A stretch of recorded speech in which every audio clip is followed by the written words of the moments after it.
Bismillahirrahmanirrahim. Assalamualaikum warahmatullahi wabarakatuh. Alhamdulillahirabbil alamin wassalatu wassalamu ala asrafil anbiya'i wal mursalin wa ala alihi wa sahbihi wa man tabi'ahum bi ihsanin ila yaumiddin, amma ba'd. Rabbi shrah li sadri wa yassir li amri wahlul 'uqdatam min lisani yafqahu qawli.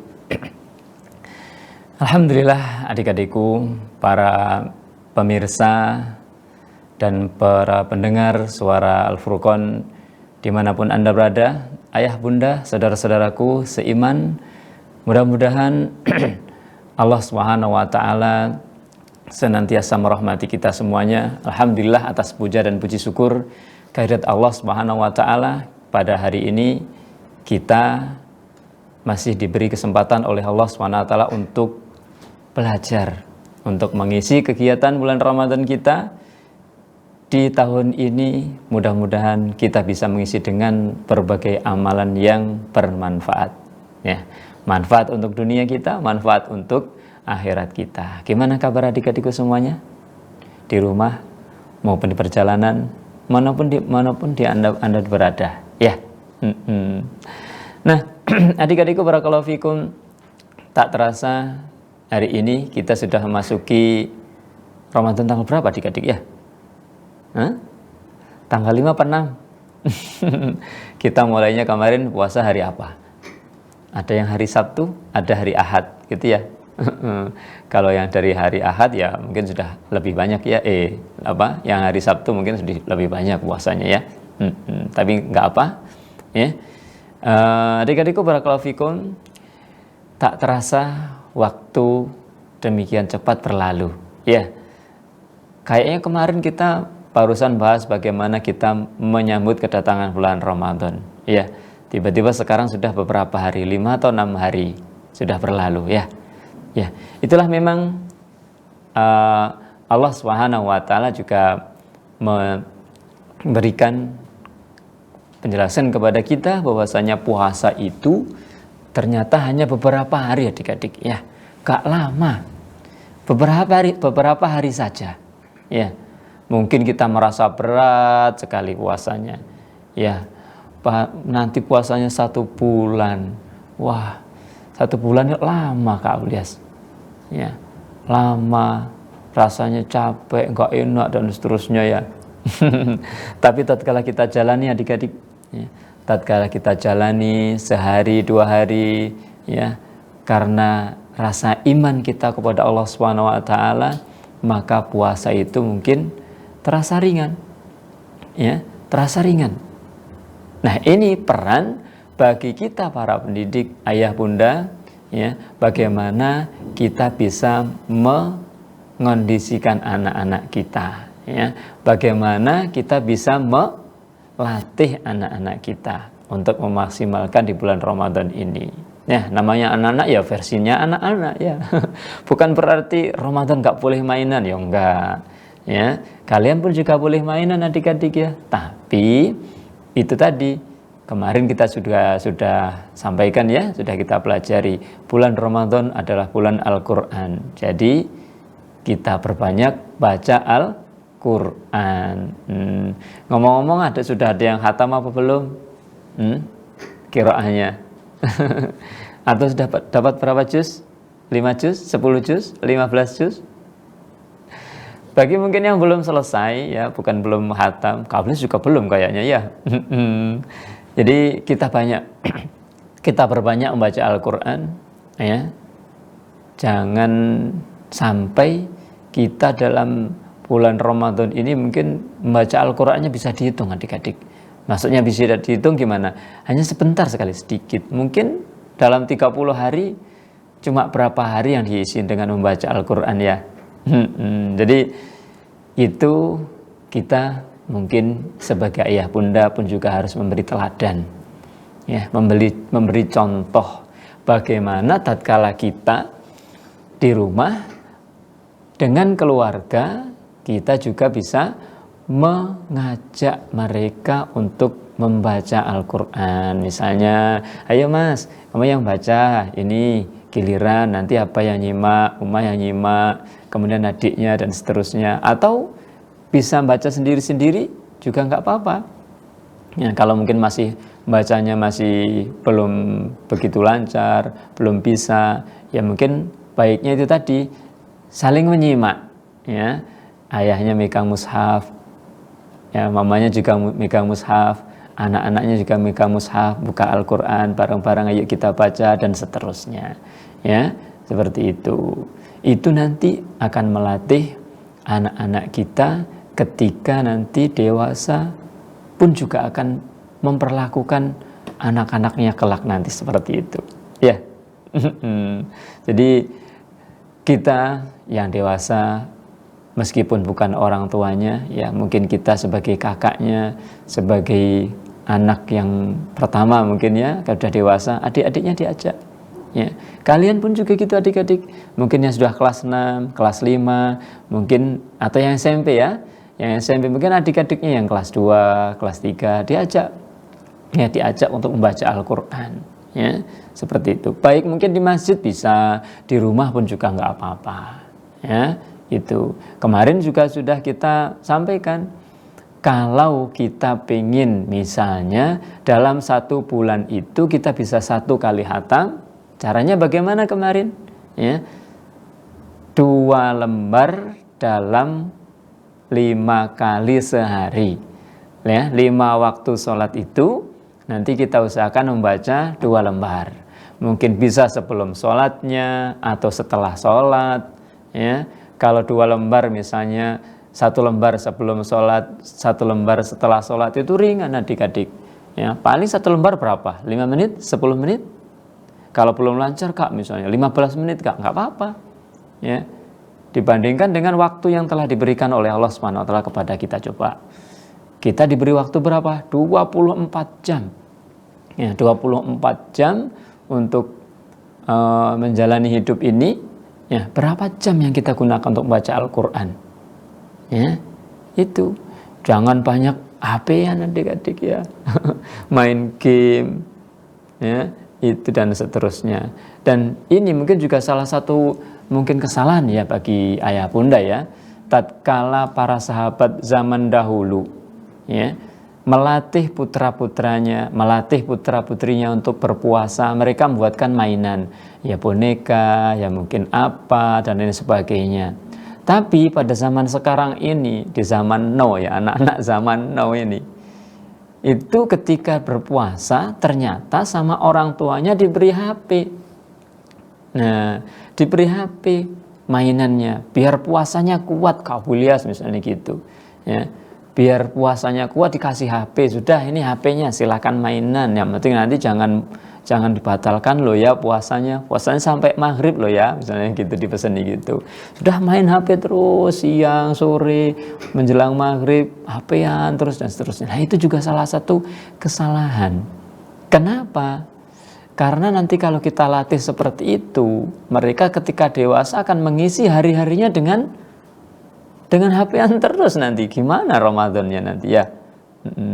Kita aja yang berusaha senantiasa diisi Ramadannya dengan dilatih baca Al-Qur'an, belajar Al-Qur'an, terkadang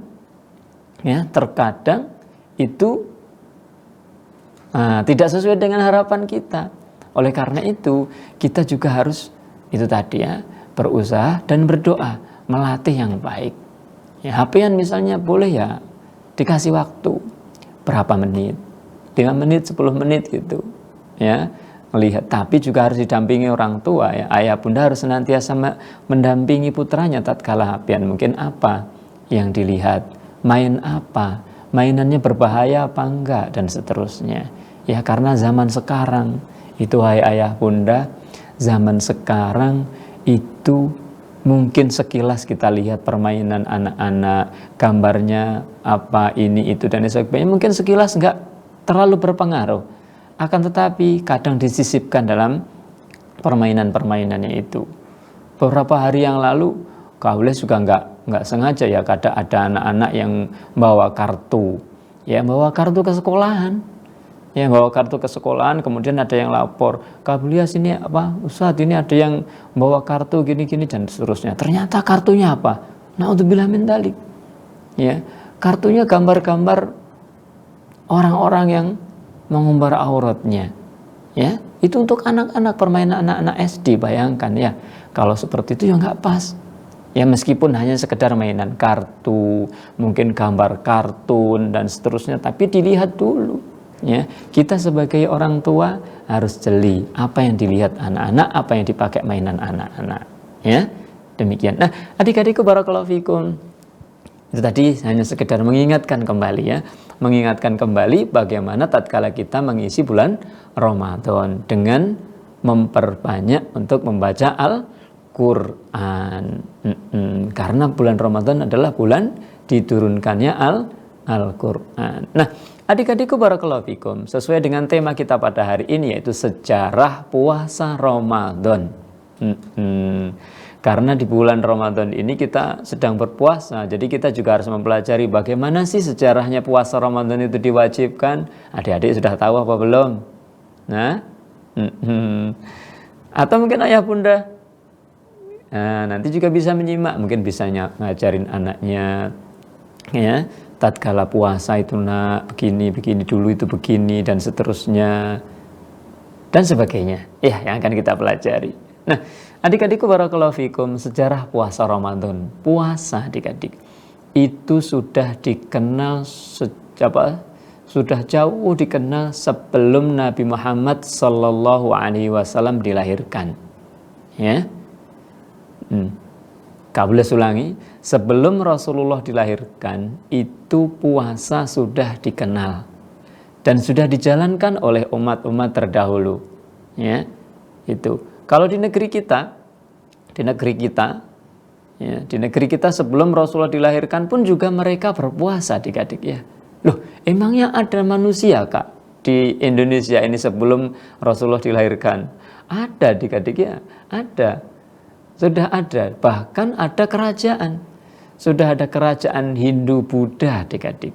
Nah, kalau kalian belajar IPS di kelas 5 ya, di kelas 5 itu ada kerajaan-kerajaan Hindu Buddha yang sudah berdiri, yang sudah berkuasa pada saat itu, pada abad keempat, pada abad kelima. Ya, seperti itu adik-adik.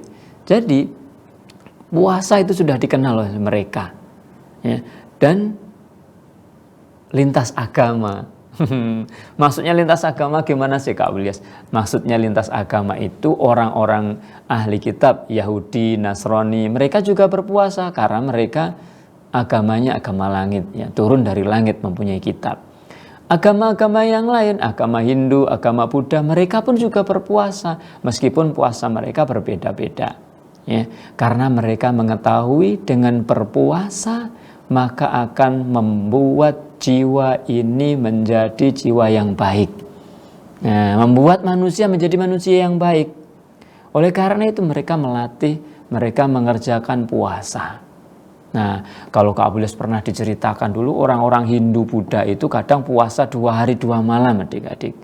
Kalian kuat apa enggak? Ayo. Oh Kak, sampai maghrib aja sudah haus, capek sekali. Apalagi 2 hari 2 malam enggak makan, enggak minum, coba. Bahkan adik-adik ada yang sampai 40 hari.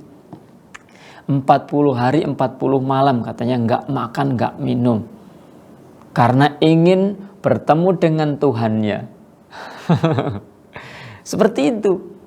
Itu mereka, orang-orang non-Islam, orang-orang kafir. Ya, melakukan puasa.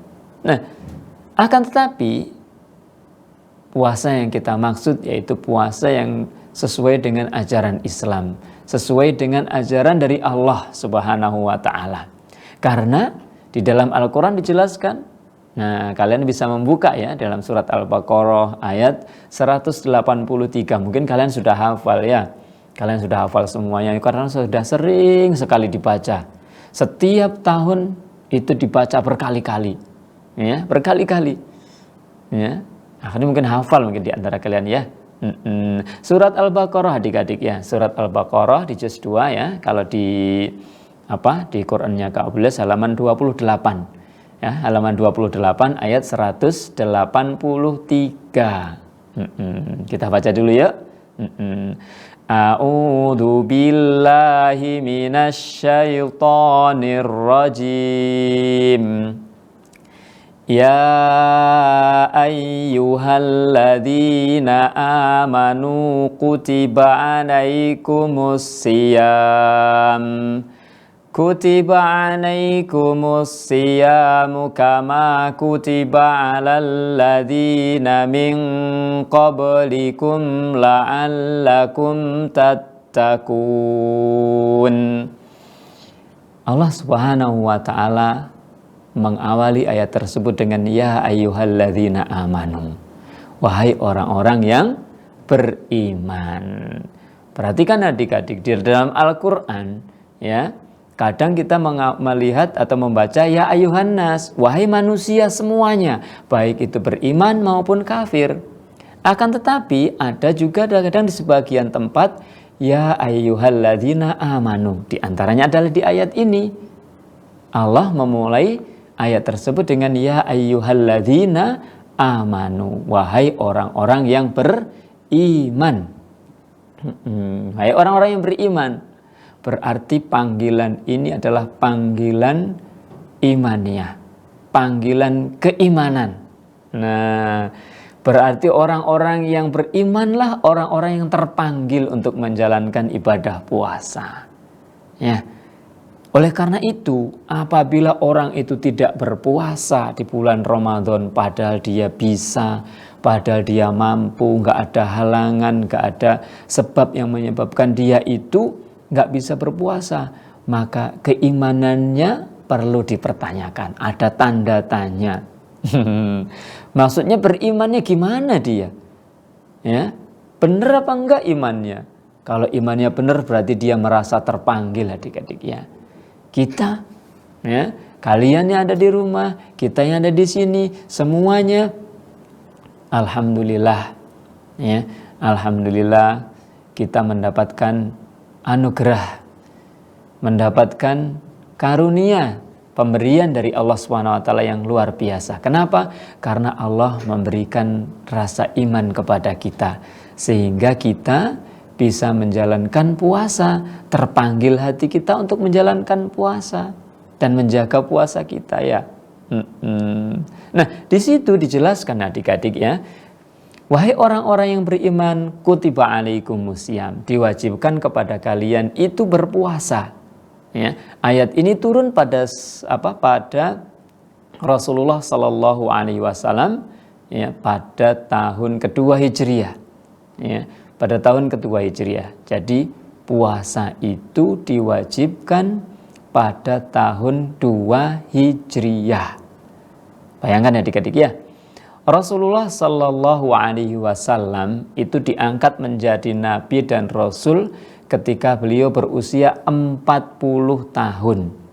Berapa tadi? 40 tahun itu diangkat menjadi nabi dan rasul. Beliau berdakwah, memperjuangkan Islam, mendakwai, mengajak orang-orang di sekitarnya selama 13 tahun adik-adik. Ya, selama 13 tahun di kota Makkah dimusuhi, diejek, berbagai macam hambatan, berbagai macam siksaan dijalani oleh Rasulullah SAW. Kemudian akhirnya Rasulullah hijrah. Rasulullah hijrah di kota Madinah dan beliau tinggal di Madinah selama kurang lebihnya 10 tahun.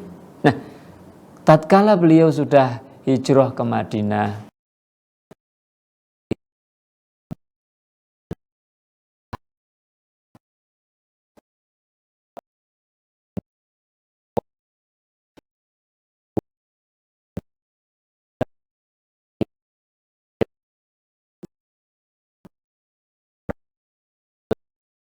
Ramadan, karena Sya'ban, habis Sya'ban langsung bulan Ramadan. Nah, beberapa hari menjelang bulan Ramadan, itu diturunkan ayat tersebut. Wahai orang-orang yang beriman, diwajibkan kepada kalian untuk berpuasa. Nah, kalau kita bayangkan adik-adik, kalau kita perhatikan, padahal Islam itu sudah, ya, Rasulullah sudah diangkat menjadi Rasul, untuk menyebar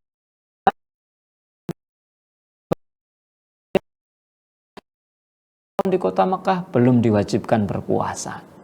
Nah, kenapa? Karena masih menata akidah mereka, masih menata keimanan mereka. Para sahabat, ya, pada manusia pada zaman itu, saat itu ditata keimanannya biar benar-benar kuat imannya. Kemudian diperintahkan berpuasa Ramadan. Tahun berapa tadi? Tahun kedua Hijriah. Nah, puasa itu juga diwajibkan umat-umat terdahulu sebelum kita, sebelum umat Rasulullah. Ya, berarti umat siapa? Ya kaum Yahudi, kaum Nasrani, ya umatnya Nabi Musa, Nabi Isa, bahkan Nabi siapa? Nabi Ismail atau Nabi Ibrahim pun juga berpuasa kalau nggak salah ya. Tapi apakah puasanya sama Kak Bulias? Apakah harinya juga sama? Wallahu alam, masing-masing kaum, masing-masing umat itu kadang mempunyai ibadah yang sama namanya, tapi tata caranya yang berbeda. Seperti sholat. Sholat itu pun juga ada sejak zaman sebelum Rasulullah, tapi berbeda dengan berbeda-beda caranya. Haji pun juga demikian. Haji sudah ada sejak zamannya Nabi Ibrahim, ya. Padahal sejak zaman Nabi Ibrahim sampai zamannya Rasulullah Muhammad, berapa generasi itu? Nabi Ibrahim punya anak Ismail, Ishak, ya. Ishak punya anak Yakub, Yusuf, ya. Mereka semuanya berketurunan menjadi para nabi, dan itu lama adik-adik, ya, lama. Ya, seperti itu. Nah, ini menunjukkan bahwasanya puasa itu adalah ibadah yang agung sekali, ibadah yang mempunyai keutamaan yang luar biasa. Ya, karena umat zaman dahulu pun juga diwajibkan untuk berpuasa. Ya. Umat zaman dahulu juga diwajibkan berpuasa. Kita pun juga diwajibkan berpuasa supaya menjadi umat yang baik, supaya menjadi orang yang bertakwa. Ya, itu tadi. Salah satu caranya untuk menggapai takwa adalah dengan berpuasa. Ya, itu. Oleh karena itu, dengan berpuasa, jiwa, hati kita akan menjadi orang yang baik, adik-adik. Ya. Tentunya kalau puasanya benar, adik-adik, ya. Kalau tentunya puasanya benar, nggak hanya puasa ikut-ikutan tok, nggak berdasarkan dengan hatinya, ya. Nah, adik-adikku barakallahu fikum. Kewajiban puasa yang telah dibebankan kepada umat terdahulu itu pun juga memberikan hiburan bagi kita sebagai umat Islam. Kok hiburan gimana sih, Kak? Hiburan gimana maksudnya? Oh, ternyata umat zaman dahulu juga berpuasa. Kita sekarang juga diwajibkan berpuasa. Sama berarti mereka juga diwajibkan berpuasa, kita pun juga berpuasa. Ringan berarti. Ya, hiburan. Bukan hanya kita yang diwajibkan berpuasa, mereka pada zaman dahulu juga diwajibkan berpuasa. Ya, sama ringannya tatkala kita puasa di bulan Ramadan. Coba adik bayangkan, kalian pernah nggak berpuasa hari Senin dan Kamis? Puasa sunnah gitu. Rasanya gimana coba? Lebih mudah dan lebih ringan, ya, berpuasa sunnah Senin Kamis atau yang lainnya, atau berpuasa Ramadan? Tentunya puasa Ramadan, Kak. Kenapa? Karena semua teman-temannya berpuasa, ke satu rumah berpuasa, ya, kemanapun pergi, ke situ orang berpuasa dan lain sebagainya, ya. Kalau puasa sunnah, ayo puasa sunnah, kita puasa, teman kita nggak puasa enak makan, situ nggak puasa juga misalnya gitu. Atau kalau ada punya teman yang berpuasa paling 1-2, ya. Jadi rasanya beda. Kalau kita berpuasa Ramadan, teman-temannya banyak, rasanya ringan. Umat terdahulu diwajibkan berpuasa, kita juga berpuasa pun juga ringan. Dan itu pun nggak lama. Hanya 1 bulan. Loh Kak, 1 bulan kan lama. 30 hari. Coba kalau dibandingkan dengan 1 tahun adik-adik. 1 tahun itu berapa? 12 bulan ya. 12 bulan Allah hanya mewajibkan 1 saja.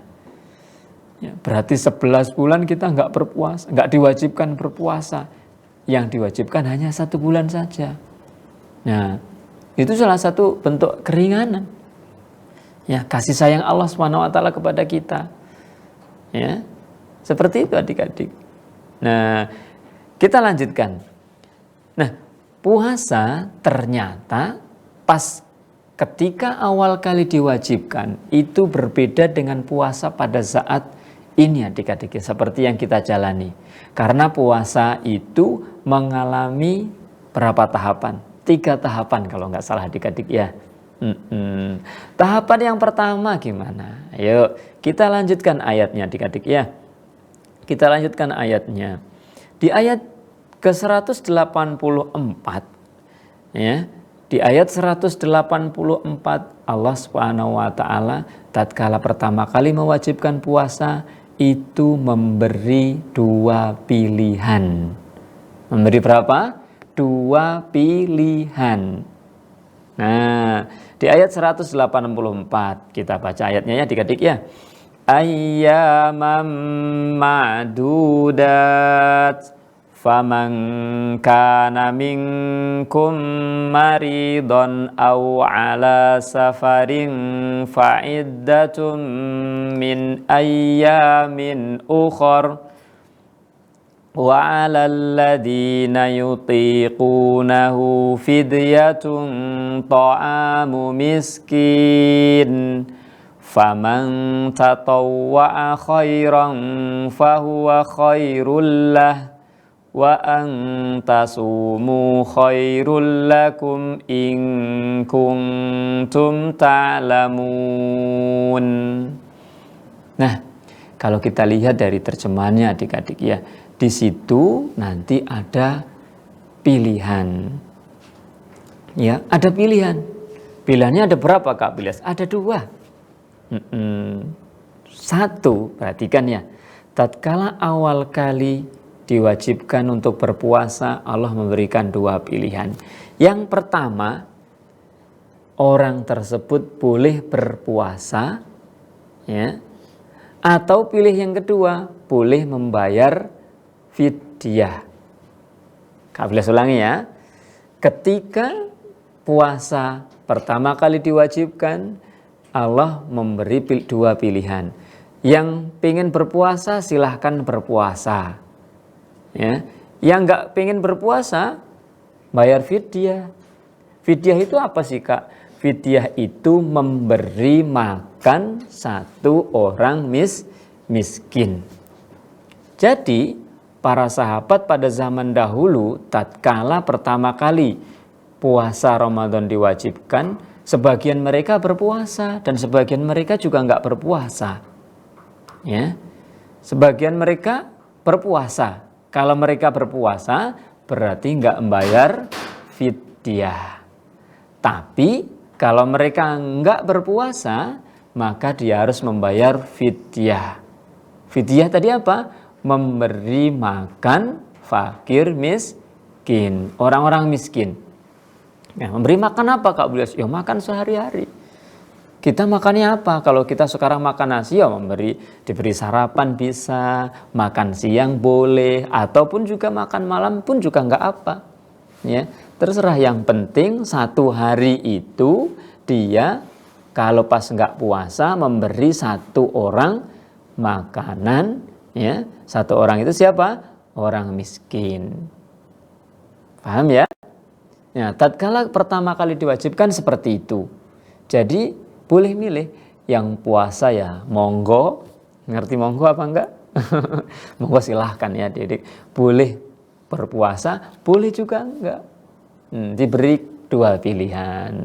Kalau kalian diberi 2 pilihan, enak mana coba?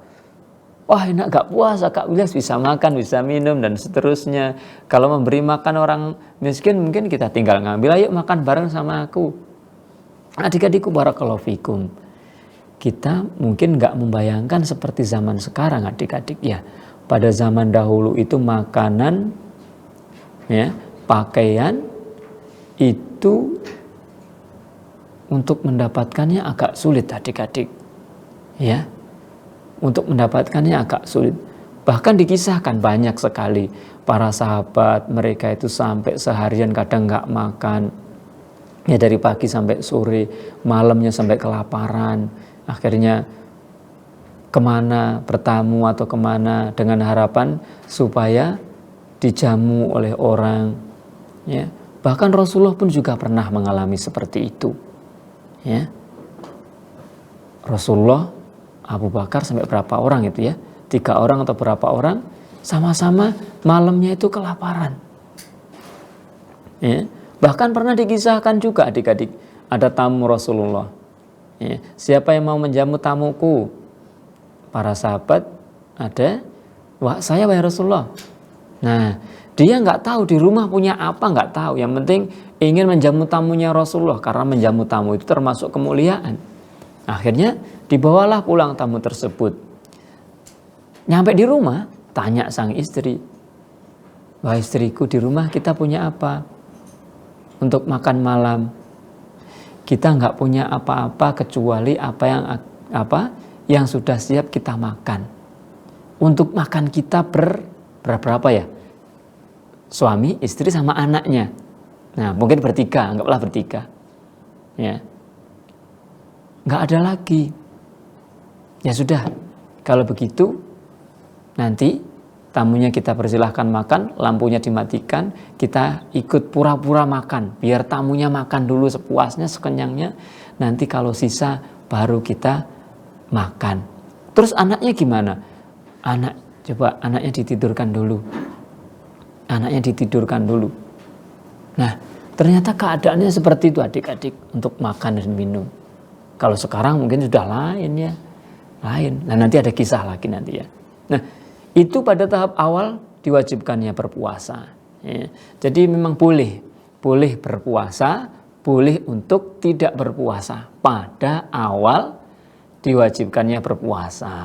Nah, kemudian Allah Subhanahu wa taala menurunkan ayat berikutnya adik-adik. Ayat 185. Ya. Ayat 185 di situ ada faman syahida minkumus syahra falyasum. Barang siapa yang menyaksikan, barang siapa yang melihat, barang siapa yang menemui bulan Ramadan pada waktu itu, maka hendaklah dia berpuasa. Nah, tatkala itu setelah diturunkannya ayat 185 itu, maka tidak ada 2 pilihan lagi. Pilihannya hanya satu. Satu kok pilihan Kak Abilas? Ya iya. Dia hanya milih satu itu tok. Yaitu apa? Berpuasa. Ya. Makanya tatkala kita masuk pada bulan Ramadan, semuanya diwajibkan berpuasa, baik laki-laki maupun perempuan, ya, baik besar maupun kecil, tapi yang sudah balik tentunya ya, dan yang mampu. Kalau dia laki-laki, perempuan sudah dewasa tapi nggak mampu, ya nggak berpuasa.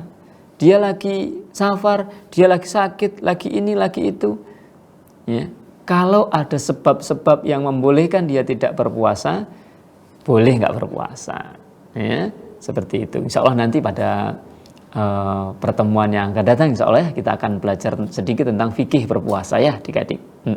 Sekarang kita belajar sejarahnya dulu, biar tahu ternyata puasa itu, diwajibkannya berpuasa itu bertahap. Ya. Yang kedua semuanya wajib berpuasa, nggak ada pilihan, apa tadi? Boleh berpuasa atau boleh memberi makan kepada orang miskin. Akan tetapi ada perbedaannya dengan tahap yang ketiga. Bedanya apa?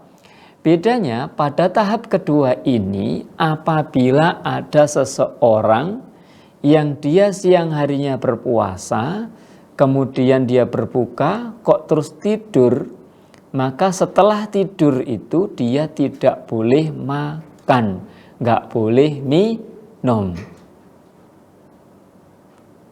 Ya, Kak Bulas ulangi. Pada tahap kedua ini, apabila orang itu sudah tidur, ya, maka dia tidak boleh makan dan tidak boleh minum. Dari situ bisa disimpulkan bahwasanya tatkala mereka sudah tidur, kemudian kok bangun lagi, berarti mereka harus puasa. tidak ada makan sahur. Berarti puasanya lebih lama ya. Kalau tidurnya sebelum berbuka Kak Ilyas, ya, misalnya sore tidur, ternyata tidur terus, bangun-bangun habis sholat isya, habis misalnya jam 8 atau jam setengah 9 bangun, ya, berarti dia nggak boleh makan, nggak boleh minum. Loh, lah tadi lah belum berbuka Kak Wilas. Iya, meskipun dia belum berbuka, meskipun dia belum minum dalam setetes air pun, maka dia nggak boleh makan sampai keesokan harinya, sampai maghrib berikutnya. Wah, berarti puasa 2 hari nyambung adik-adik ya. Ya, misalnya hari Jumat ini, kemudian sore tidur, bangun-bangun sudah pas sudah isya. Ya, sudah isya atau mungkin setelah selesai isya baru bangun, maka dia nggak boleh makan lagi di hari Sabtu, nggak boleh makan, baru boleh makannya itu Sabtu dari hari Ahadnya, Sabtu pas maghrib. Wah, rasanya gimana ya itu ya? Rasanya gimana? Pengen nyoba tak? Oh jangan, nggak usah dicoba ya. Nggak usah dicoba. Kita puasa aja sampai maghrib sudah capek, sudah haus gitu ya. Masa mau 2 hari? Mati Kak Udas? Ya enggak. Enggak insya Allah ya. Nah ternyata adik-adik, itu pernah terjadi pada zaman Rasulullah adik-adik ya. Ada sahabat yang mulia namanya Qais bin Sirmah al-Ansari.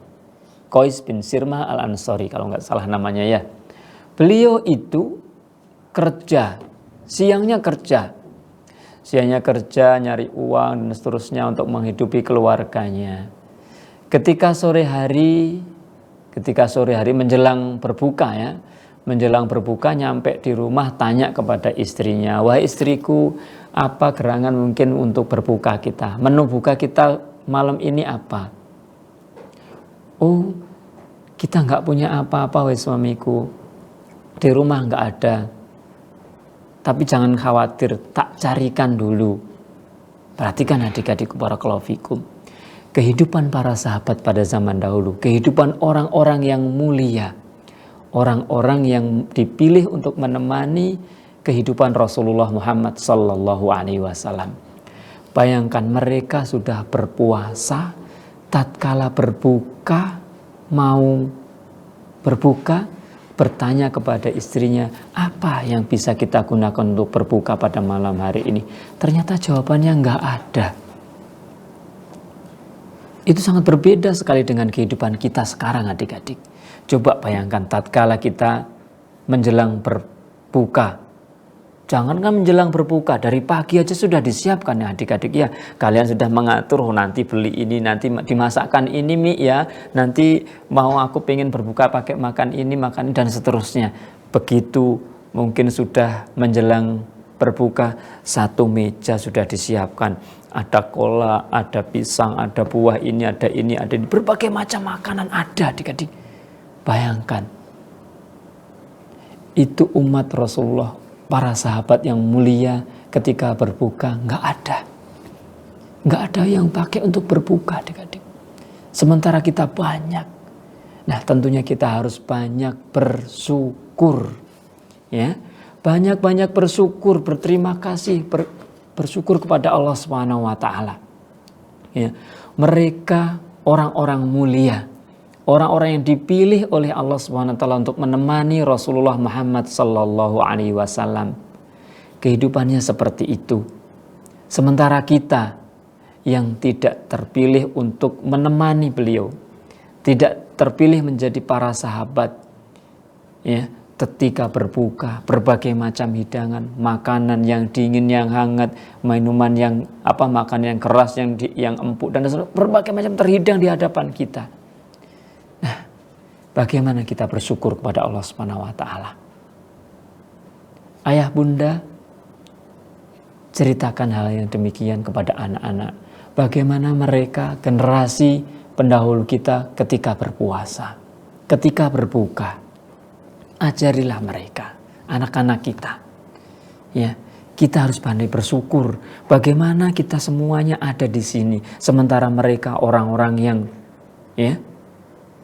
mendapatkan ridho dari Allah SWT.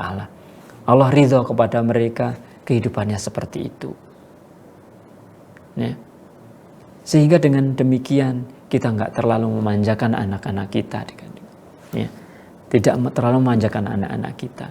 Makan sederhana. Yang ada kita makan. Yang nggak ada sudah nggak usah repot-repot nyari ini nyari itu kesana kemari. Sementara di rumah sudah ada. Ya, demikian kita ajari. Ya. Bukannya malah kita mengajari yang sebaliknya. Ya, kita ajari ketika mau berbuka, ayo apa yang belum ada kita cari ke sana, apa ayo kita cari sini nih, semuanya penuh satu meja. Tatkala kita berbuka, kita makan, baru makan ini, makan itu, sudah kenyang perutnya. Akhirnya sisa, masa sisa mau dipakai sahur dan seterusnya, nggak enak, basi dan seterusnya. Akhirnya dibuang. Mubadzir. Bagaimana saudara-saudara kita yang ada di sana, di luar sana, tatkala berpuasa? Apakah mereka bisa berpuasa seperti kita? Apakah mereka bisa berbuka dengan seperti kita? Ya. Apalagi saudara-saudara kita yang miskin. Ya. Oleh karena itu adik-adik barakallahu fikum, kembali ke cerita tadi. Kembali ke cerita tadi ya. Ceritanya sedih soalnya ya, jadi lupa. Kembali ke cerita tadi, Qais bin Sirmah Al-Ansari tadi, tatkala menunggu istrinya mencarikan sesuatu untuk berbuka, dia karena capek kerja seharian tertidur ternyata. Belum waktu maghrib dia sudah tertidur karena capek kerja, tertidur dan bangun-bangun sudah habis isya. Ya, kemudian karena nggak bisa makan, nggak boleh makan, nggak boleh minum, akhirnya sudah nggak makan, nggak minum. Kemudian keesokan harinya harus bekerja lagi, ketemu Rasulullah. Ditanya, kamu kelihatannya kok letih, capek sekali, gimana? Iya wahai Rasulullah, kemarin aku pulang kerja, kemudian mau berbuka, tanya kepada istriku, ternyata nggak ada sesuatu yang untuk berbuka. Akhirnya istriku mencarikan. Tatkala dicarikan sama istriku, aku capek, lelah karena berpuasa juga. Aku tertidur wahai Rasulullah.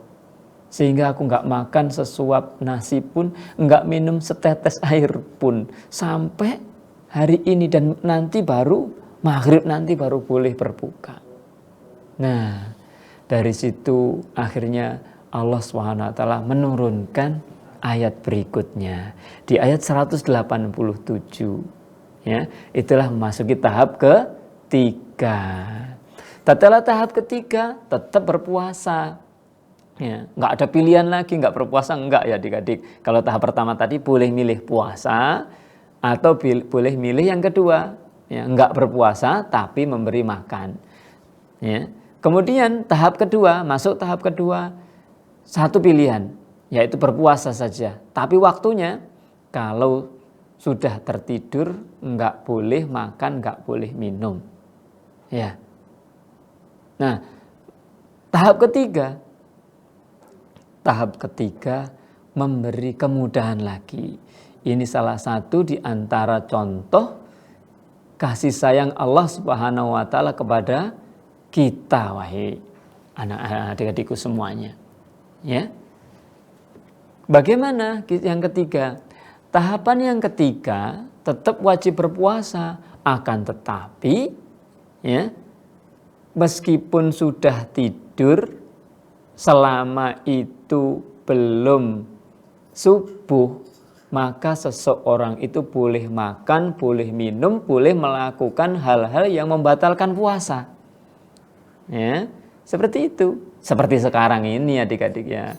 Jadi tatkala kita misalnya maghrib, kemudian capek sekali, kemudian tidur sebentar, ya, kemudian nanti isya bangun sholat isya, kita masih bisa makan, bisa minum masihan. Ya, masih bisa makan, masih bisa minum.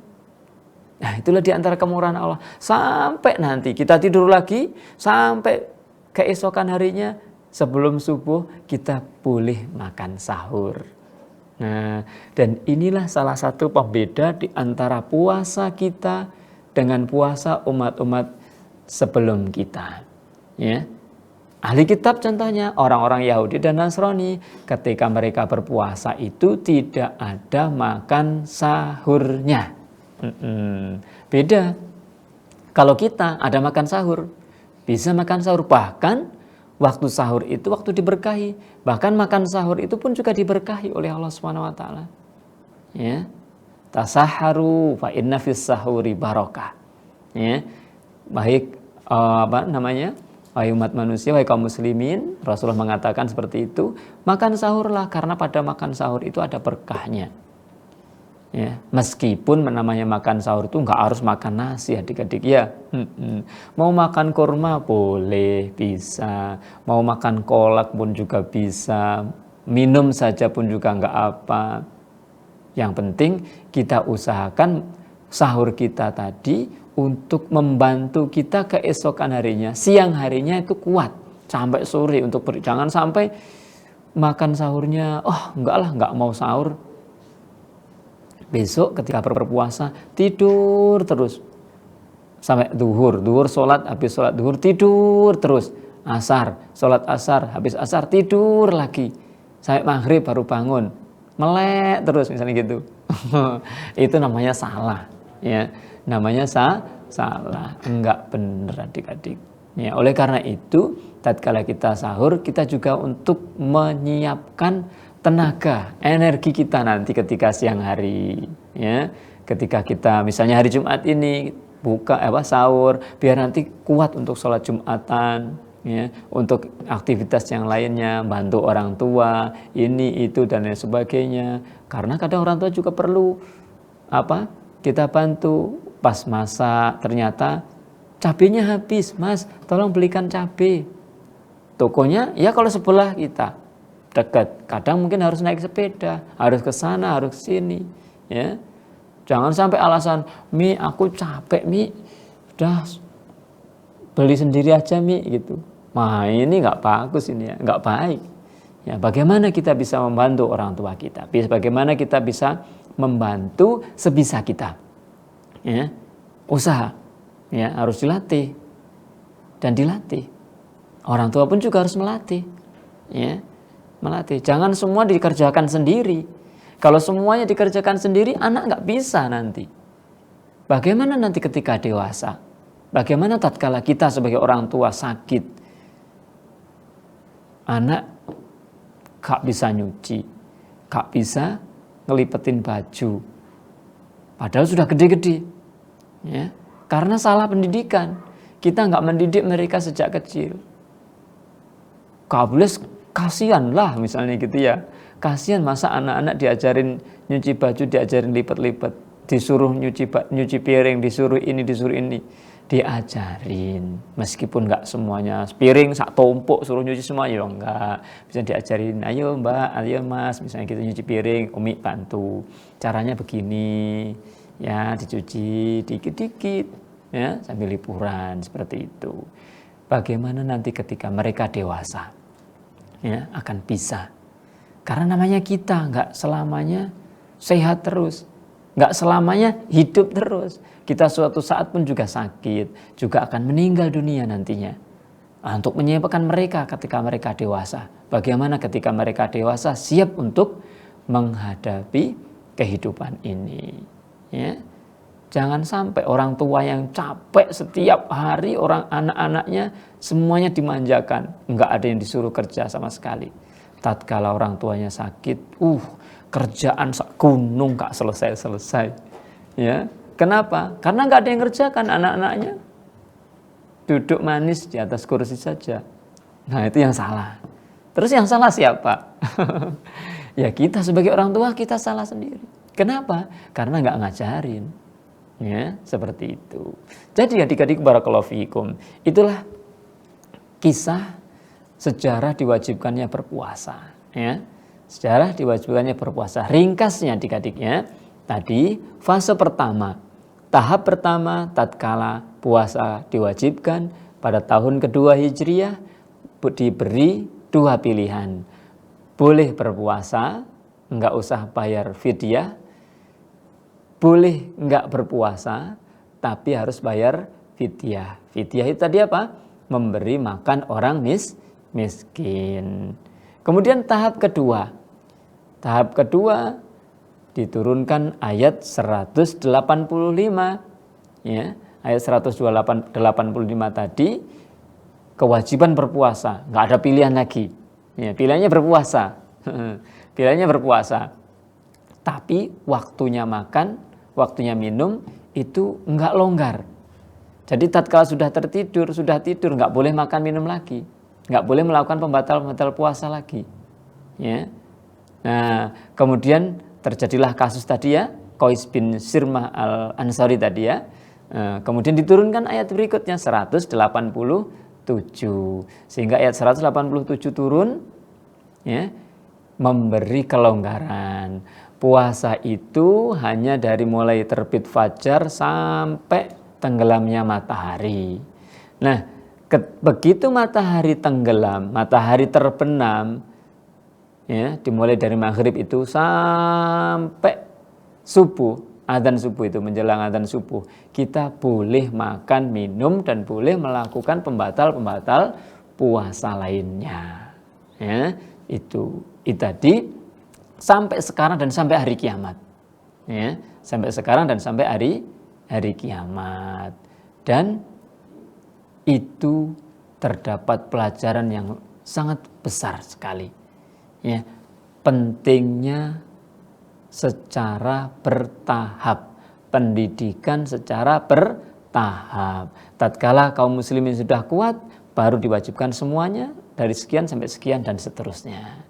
Kita pun juga demikian adik-adikku barakallahu fikum. Tatkala kita belajar pun juga bertahap, sedikit demi sedikit. Ya apa enggak? Kalian belajar matematika dari SD, SMP, SMA, matematika ada terus. Yang dipelajari apa sih? Bertahap, iya kan? Ketika masih kelas 1, masih menghitung, belajar menghitung, ini ada bunga jumlahnya berapa, ada ini jumlahnya berapa, dihitung. Nanti ditambah, setelah tambah dikurangi, nanti tambah banyak, itu hitungannya ya. Kelas 2 mulai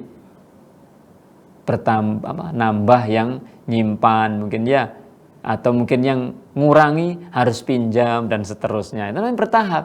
Kita pun juga demikian ya. Jadi ayah bunda pun juga demikian, tatkala mendidik putra putrinya secara bertahap. Diajarin apa? Bertahap. Diajarin misalnya nyuci piring juga bertahap tadi. Diajarin lipatin baju bertahap. Sedikit demi sedikit dulu. Coba bajunya sendiri ditata, dirapikan. Bertahap. Ya, sedikit demi sedikit. Diajarin caranya yang lipat itu begini dan seterusnya. Setahap demi setahap. Lama-lama nanti kalau dia bisa udah mandiri. Sudah kamu lipatin baju sendiri. Mulai sekarang ya, ngelipatin baju sendiri. Abi dan Umi nggak akan lipatin bajumu. Ya, harus diberi tanggung jawab. Ya, diberi tanggung jawab. Seperti itu. Nah, adik-adikku barakallahu fikum, para pemirsa ya, Al-Furqan TV dan para pendengar Radio Suara Al-Furqan dimanapun Anda berada, semoga Allah SWT senantiasa merahmati kita semuanya. Mungkin sampai di sini dulu perjumpaan kita di hari ini ya. Mudah-mudahan Allah SWT menambahkan ilmu yang bermanfaat dan kita bisa memaksimalkan bulan Ramadan ini dengan berbagai macam ibadah ya. Sampai jumpa insya Allah pada pertemuan yang akan datang insya Allah adik-adik ya. Kita akan belajar fikih puasa insya Allah nanti kelanjutan yang ini. Siapa saja sih yang diwajibkan berpuasa? Kapan kita boleh nggak berpuasa? Dan seterusnya adik-adik ya. Apa saja Kak yang membatalkan puasa? Insya Allah kita akan belajari di pekan depan. Insya Allah. Mudah-mudahan Allah memberikan kesempatan kepada kita ya untuk belajar dan belajar untuk kehidupan kita kelak di akhirat yang kekal dan abadi. Subhanakallahumma wa bihamdika asyhadu an la ilaha illa anta astaghfiruka wa atubu ilaik. Assalamualaikum warahmatullahi wabarakatuh.